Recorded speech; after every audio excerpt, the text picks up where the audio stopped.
All right, it is Thursday, May 14th. I'm here with Anna Navarro and the lovely, the talented Cha-Cha Navarro. Does she have your last name? No, Cardenas. Oh, that's nice. Yeah, That's nice for you and I Al. had to throw him a bone. Yeah. So I didn't know that. We learned something new about Cha-Cha today. There we go. All right. So you won't take his name, but the dog did. Exactly. Exactly.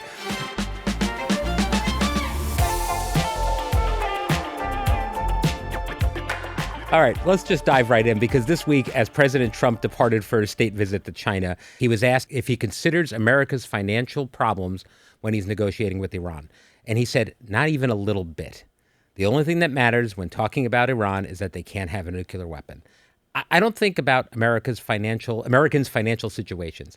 This was astounding to me because obviously it's something that's going to be clipped and played again and again by Democrats. What did you think about this? Well, the astounding part is that he said it out loud. It should not be astounding to you or to any other American who has lived in this country for the last year and a half that this is an actual fact, that he doesn't care about what Americans are going through in their financial crises. And, you know, I mean, this cannot be a more tone-deaf administration. This is the most tone-deaf administration of my lifetime. And I'll say this. Look, I think if we want to be frank about it, there is no doubt that Joe Biden and his administration missed the fact that Americans cared and were going through economic issues. He should have acknowledged it, addressed it, and tackled it far more aggressively. But you can accuse Joe Biden of having been deaf, but he wasn't tone deaf.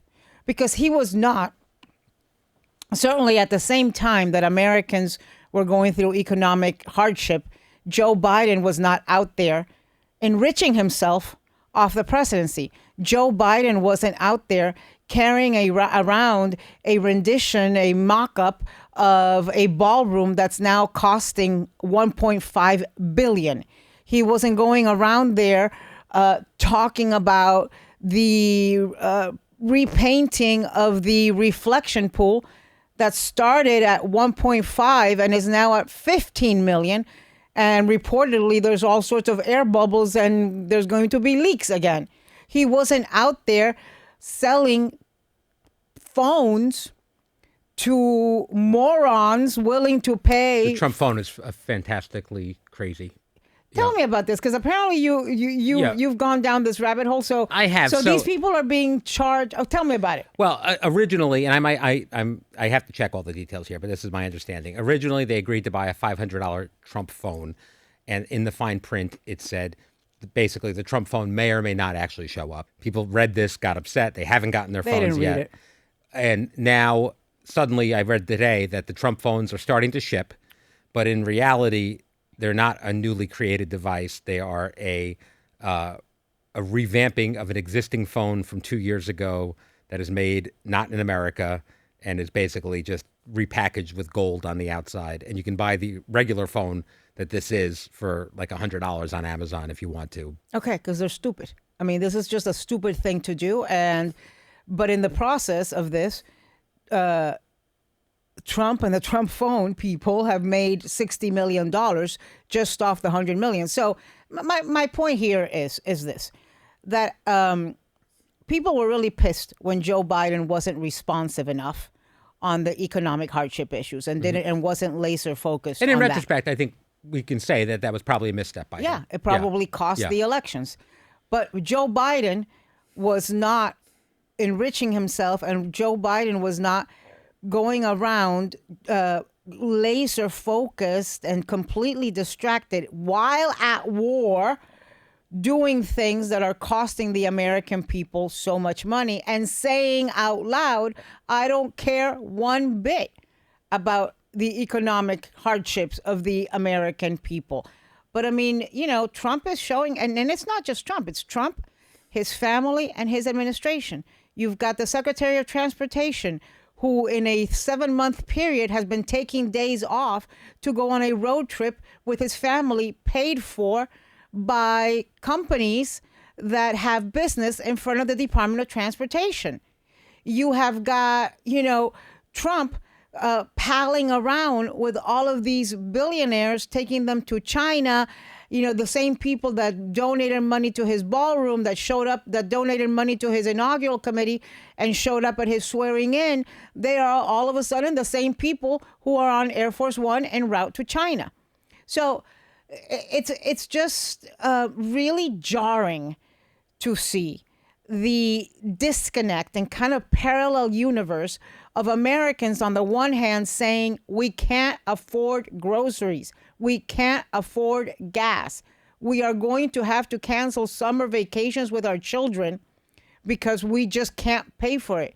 We are incurring credit card debt, and we are on this hamster wheel of debt trying to stay afloat. And you've got a president that all he wants to talk about anytime anybody puts a mic in front of him is his damn ballroom. I mean, it's just, it's ridiculous. It really is. And the way... Do you think it'd be different if he was running again? Or you don't think so? I don't know. I mean, I think he's just... First, I do think he's lost a step. I don't think he's got the cognitive ability that he once did. I think he is completely unfiltered, and I think he doesn't care. And I think he is so transfixed and obsessed with the idea of remaking Washington in his image, whether it's the arch or whether it's the ballroom or the Kennedy Center or the reflecting pool to look like Mar-a-Lago or the Rose Garden to look like a Mar-a-Lago patio or all of the gold gilding all over the place in the White House. I think he's just so obsessed by that one thing that I'm not sure it would matter if he was running again because he cares about this. All right, so Billy Bob Thornton was in the news this week after he said that he doesn't know anything about politics and doesn't think celebrities need to be talking about it. It sparked a lot of debate at our table. People felt different ways about it. Do you think celebrities have an obligation to speak out? I'm not sure I believe Billy Bob Thornton that he doesn't know anything about politics. I think it might have been a little bit of a cop-out because he is currently starring in that hit show written by Landman, which I love. Yeah, you do love it, yeah. And it's written by, what's his name, Taylor Sheridan, who did the big... oh my gosh, what's the name of that show? Dunton, Yellowstone. Yellowstone is what The I was Madison. thinking of. Yes. But his shows, which are usually filmed in places like Oklahoma or Montana, huge hits. They're huge hits, but they're for some reason they're kind of like they've been co-opted and they're kind of seen as red state shows. I don't know because I happen to love every single one of them. I have a lot of friends love who his absolutely characters. are obsessed with them. Yes. But I think Billy Bob understands that is where he is, and that's what's paying his bills right now, starring in that wonderful show that I think most people think is primarily consumed by red states and by people who are pro-Trump. Right. And so I think he is hesitant to delve into the political thing. We've talked about it. There's a lot of view jokes on Landman that you thought were hilarious. hysterical. Yeah, you laughed really hard at them. I think they are hilarious. But yes, I do think, look, I don't know what kind of bubble you have to be living in right now not to be aware of what this country is going through. I don't know what kind of sheltered fantasy life you are living in if you don't realize that there have been American citizens killed in the streets of Minneapolis, in the streets of Texas.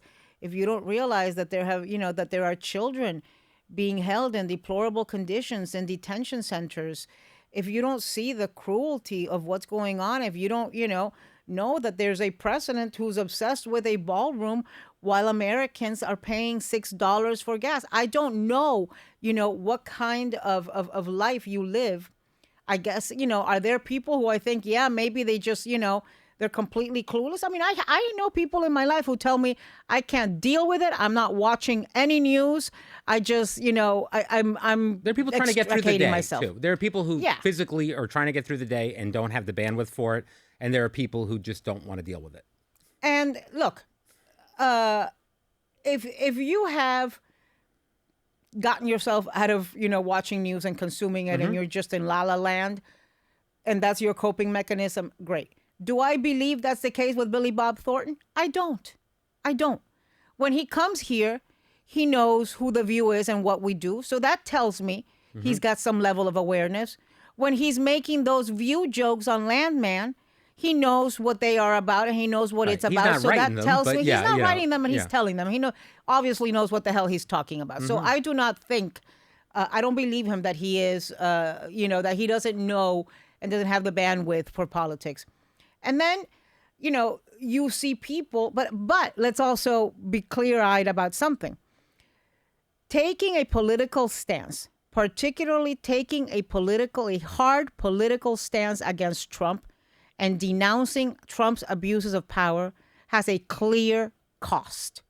Trump takes retribution against people, as do his followers. He is vindictive. He told us he would be, and he has been.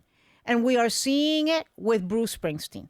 So I just went to see Bruce Springsteen on Monday at the Madison Square Garden. Your friend Bruce Springsteen, because I got texted pictures of you and Bruce Springsteen. Yeah, I love him. Yes. And apparently he loves me, which floored me. As you know, I really am not as aware of celebrities as people would think I am, being on the show and all of that. But Bruce Springsteen to me is this huge persona, this huge person. I have loved him for decades and decades and decades. And to go meet Bruce Springsteen and have Bruce Springsteen know who I was, it kind of got me all in my feelings. That's a high-level meet. That's a big one. And then I get out of the dressing room, and waiting for me to get out so they can visit with him are Tom Hanks and Rita Wilson. That's a good one, too. Yeah, that was a good one, too. And, of course, what was the first thing out of your mouth? Book 'em. Yeah. No, I'm not your booker. No, you're not. Right. So leave me the hell alone. Pay me to be your booker, and I'll go out and be your booker. You book me Bad Bunny and Bruce Springsteen, and we can talk. I'll give you a little. I'll give you a little on the side. But anyways, listen. So I go to this Bruce Springsteen concert, and when I tell you that man leans in, and it's it's part of his show. He has not only does he have a song that he wrote called Streets of Minneapolis, which is incredibly powerful and poignant. He performed it. While he performs it, the pictures of Renee Good and Alex Preddy, the two U.S. citizens who were assassinated in Minneapolis, are on the stage. The entire crowd is singing it. But also he takes chunks of time, 2, 3, 4 times during the concert. The concert was over 3 hours long. He's 76 years old. I couldn't help but think about that post that Trump did against Bruce Springsteen, where he put out like this horrible picture of Springsteen talking about how old Springsteen was. Springsteen sang his heart out and had an entire stadium rolling, and on fire for over 3 hours. I don't think Donald Trump could sit for 3 hours without falling asleep. I'm sure he couldn't stand for 3 hours. And I'll tell you this, Bruce Springsteen's got no bruises on his hands, has got all his hair, all his wits, and all his energy. But 3 or 4 different times during this concert, he speaks to this. He reads, he goes through the things that are happening. He goes through the lawlessness. He goes through what's happening with the redistricting and the violation of the Voting Rights Act. He goes through the cruelty when it comes to immigration. He goes through the racism and the corruption and the clowns that are in charge. I mean, completely fearless, completely unafraid, completely willing to use the platform he has earned through decades of talent and singing to call this out. But yes, it has a cost. It means that Donald Trump posts against him. And, God only knows what other things it means. I am sure it means he's receiving threats. I am sure his life has changed as a result of taking on Donald Trump. But he will do it, and he's not going to stop doing it. Mm-hmm. And when you leave there, I left there feeling so good and so inspired because you know, a lot of times when you're calling out Trump and when you're doing the things we do on this show, I do with every platform I have, you feel sometimes alone, right? And wondering, does it make a difference? And why am I even continuing to do this? And then you're in a place where you are surrounded by tens of thousands of people, and you feel that strength of unity, of community, of network, of knowing that, you are not alone. It's not just something that Whoopi says at the end of every show. You feel it there. You feel it there. And it just, it was like chicken soup for my soul and for my heart. I really didn't realize how much I needed that night until I was there. I left on just like a cloud of activism and recharge. My batteries were on full again, wanting to go out there and make a difference and be active and, try to do something. And that is what Bruce Springsteen is doing at the age of 76. It's impressive. And I am sure there are people who no longer go to his concerts because as a of their result. politics. Yeah.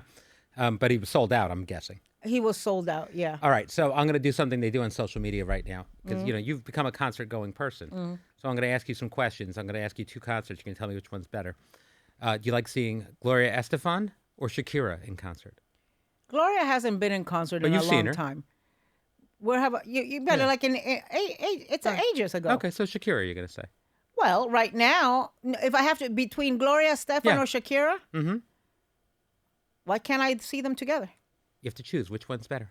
Why do I have to make a choice? Because we're going to do this. We're going to keep, and it's not the last question. But I don't have to make a choice. Don't you see that I could go see both? I am. They're both performing tonight. There's one at the same time in different towns. You got tickets to both. Which are you going to? If they're both performing tonight in different towns? Yes.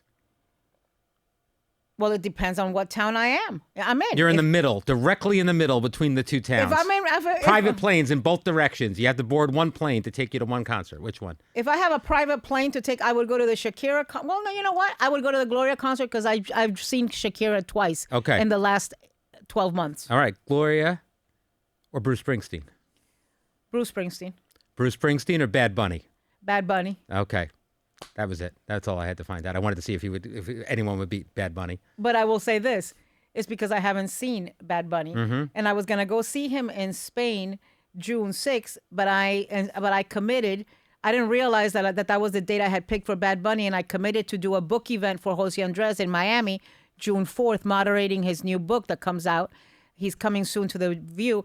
And on June 6th, I am doing a book event with Jill Biden, promoting her new book, which I'm really interested in reading because it's her version of everything that happened. So we've heard everybody's version, right? We've heard the people the anonymous people who were working in the White House, the anonymous Democratic strategists. We've read Kamala's book. We've read a bunch of different versions. We've never heard Jill Biden, and she's an Italian girl through and through.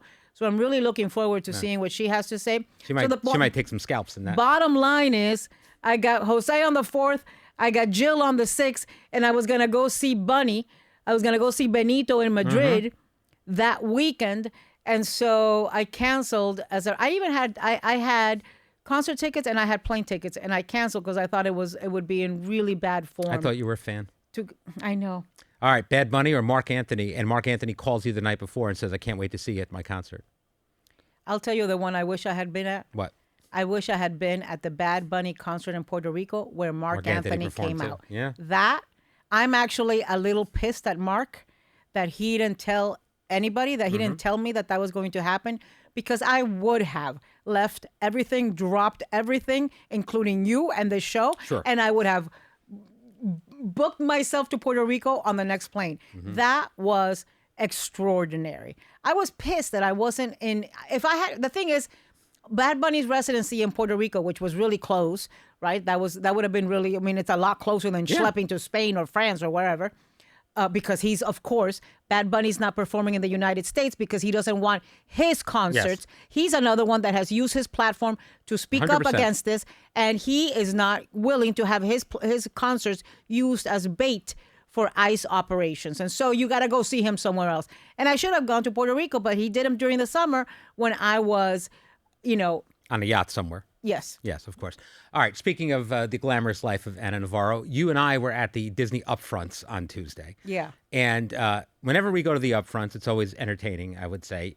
It's a combination of you wanting me around because I can tell you who celebrities are, and me wanting to be around you to control who you talk to and how you talk to them. So we had a couple of early incidents that happened. You failed me completely there's I was talking to Tiffany Amber Thiessen, and you needed me. I don't know who that is. There's several events, right? Yes. So first we go to the Jacob Javits Center where there's like this big reveal of whatever Disney's putting on the air Yes. for the next season. I guess that's it. Yeah. I felt that it was very jock heavy, very athlete heavy. Yeah, there were giant sports stars there. Including yes. Shaquille O'Neal. And the Manning brothers and Jalen Brunson. And... I don't know who that is either. Okay. But in walks somebody I did recognize, the commissioner, the football commissioner, the Roger NFL Goodell, commissioner. yes. Whose name completely escaped me. Roger Goodell. But he walked in, and I went to talk to him, to thank him for the halftime show, to thank him for allowing Bad Bunny, for picking Bad Bunny and allowing Bad Bunny to do his thing, and to tell him just how much it meant to a community that is under attack. I asked him if he had heard from Latinos, and he told me that that it had bowled him over. He told me, about how he thought it was a great job. We talked about, funny enough, he said to me, Springsteen has told me that is the most nervous he's ever been before a show. I said to him, I was just at his show yesterday. He said, so was I. So we were at the Madison Square Garden show together. I didn't see him there. We talked about the need of expanding the NFL. The difference it makes of having a Bad Bunny when it comes to Latin America, when it comes to all of that. So that's for me when it's important. And when I do approach celebrities, it's when I want more than if I have somebody I want to thank, I will go through brick walls. I've seen you go through brick walls. There's no room you can be barred from. I've found it's really impressive. I mean, no one would go in there. Those are important people talking to themselves. And suddenly I look and Anna Navarro's there, and this is you you're sitting at tables with Lorne Michaels at the after party at SNL. You're to thank him. That's fine. I wanted to sit with Lorne Michaels to thank him for having Marcelo Hernandez on the cast and for having Bad Bunny do the opening of the new season. And what it meant for the community. So yes, Lorne Michaels, I sat next to him and put my head on his shoulder to thank him. Yes. Bruce Springsteen, I went through every hoop so that I could go in there and thank him. Because listen, those people that got killed in Minneapolis for whom he wrote that song, they were standing up for my community. Absolutely. And Roger Goodell, whose name I did not know at the time because you were never nowhere near me I was to help me. talking to Tiffany Amber Thiessen. You don't understand. I don't know who she is. I understand. She was on many shows. And then you know what other horrible thing happened to me because you were nowhere near me? Yes. So there's this. So I see across the room, I see Sebastián Yatra, who I am incredibly excited about because I've been scouting the room and I'm seeing precious few Latinos and I'm getting a little hot and bothered about that. And then I see Sebastián Yatra and I'm like, oh my God, Sebastián Yatra is here. I actually think he's got the most marvelous voice. Do you know who Sebastián Yatra is? Not a clue. Okay, Sebastián Yatra is this extraordinary Colombian singer. He was nominated for an Oscar for his song in Encanto. Oh, okay. It's that song Dos Oruguitas about the two little worms. And he's just wonderful. He did a song or maybe a duet with Rita Wills. I mean, he's just wonderful. He is wonderful, and he fills up stadiums all over Latin America and in the U.S. Mm-hmm. So you see him in the room and you go up to him. I see him up in the room and I go up to him. I'm like, Sebastián, ¿qué tú haces aquí? ¿Qué estás haciendo con Disney?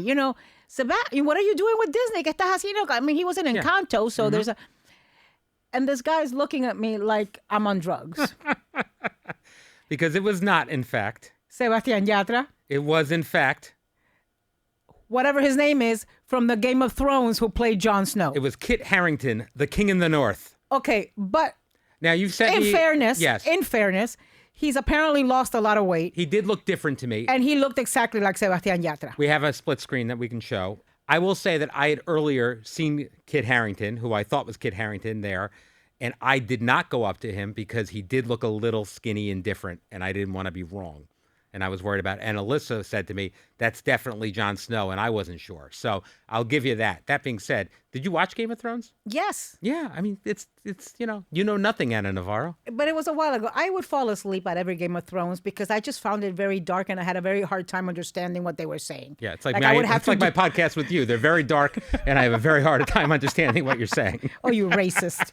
I needed subtitles. Put subtitles under me for this thing.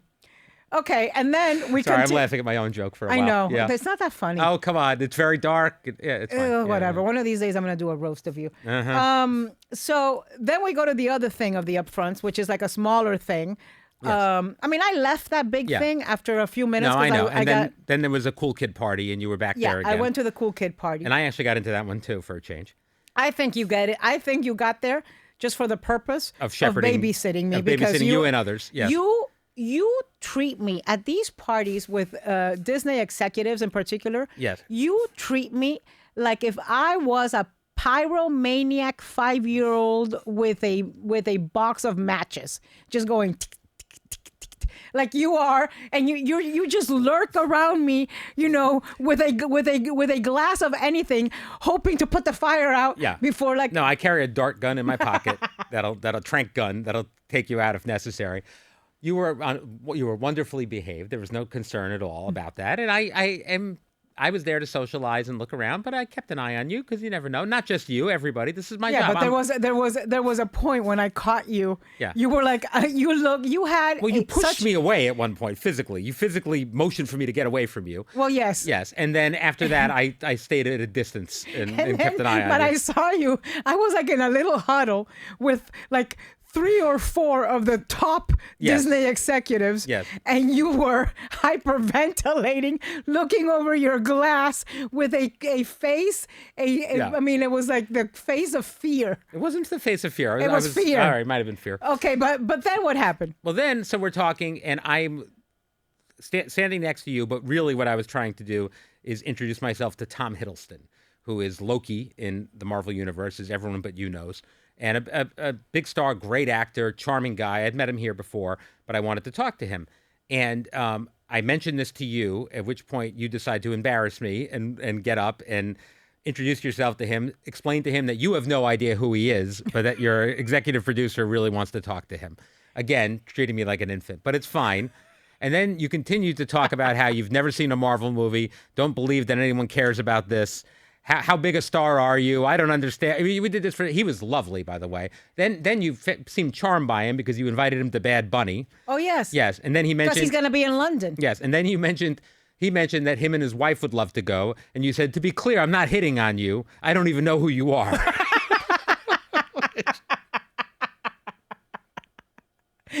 Well, you know what, though? When I went and introduced myself to him and introduced you, it was 2 of them talking, 2 men talking. Yeah. I didn't know which of the 2 was the Marvel guy. Well, the other one was the head of marketing for Disney, who really loved hearing the Disney host talk about how she has no idea and has never seen a Marvel movie. So I'm like, sure Joy hasn't seen a Marvel movie. I know. It's fine. It's all part of your charm.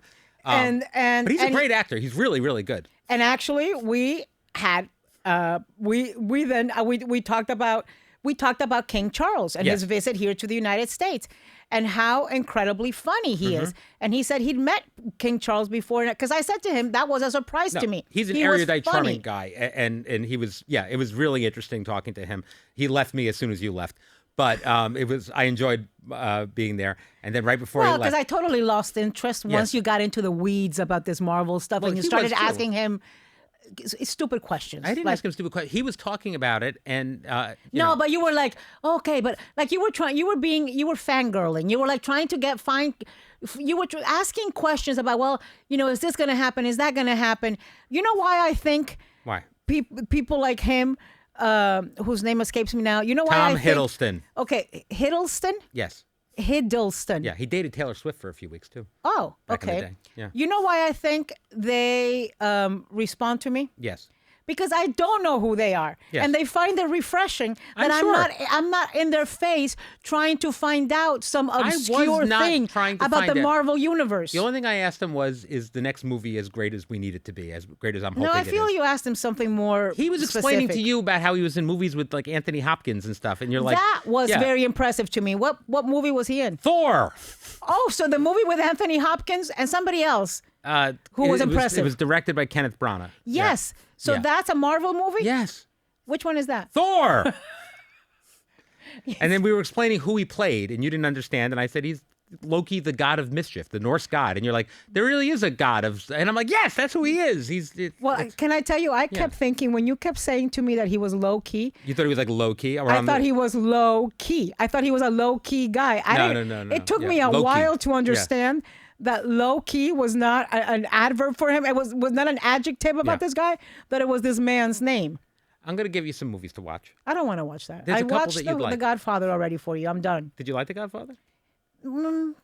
Not as much as, it was a little underwhelming. Maybe if I had watched it 30 years ago, I would have been blown away. Right, this podcast was a little underwhelming. Thank you for joining me today, Anna. Tomorrow, we have a great show with Abbott Elementary star Lisa Ann Walter. She'll be here. She was at the Upfronts, too. She was, and she's fantastic and very funny. And then we'll see you next week on Behind the Table. Hey, if you're listening to Behind the Table, go on Apple Podcasts, leave us a 5-star review and a comment.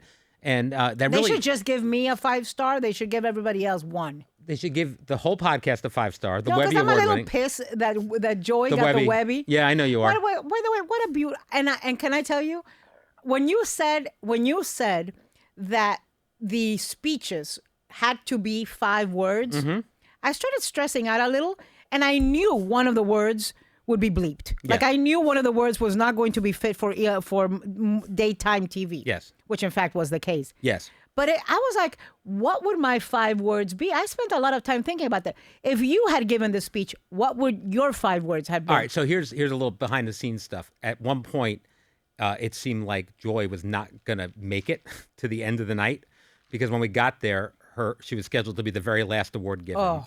And there was no chance in hell she was sitting there for 3.5 hours. She was like, I got a show tomorrow. I'm not going to do this. So at that point, I started to panic and think that I would have to give the 5-word speech, in which case it was going to be, I'm sorry, Joy went home. That was going to be my 5 words. But we'll see. But maybe you'll win next year. It'll be exciting. We'll have something. I thought the trophy. Nobody loves trophies more than you. Nobody loves trophies more than you. I think you have some sort of childhood trauma. A few. Joy would say you have issues. You have.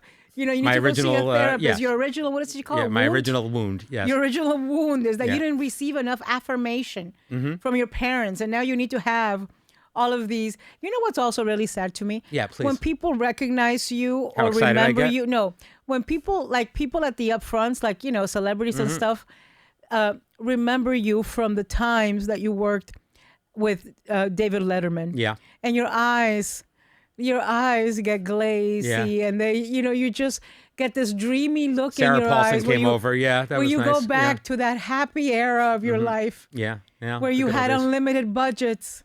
There's a giant... And weren't dealing with 5 bitches. There's a giant sign, 6. There's a giant sign in the window saying, we need to go. So Thank God for small favors. I'm bored. We'll see you soon. Muchacha. Goodbye.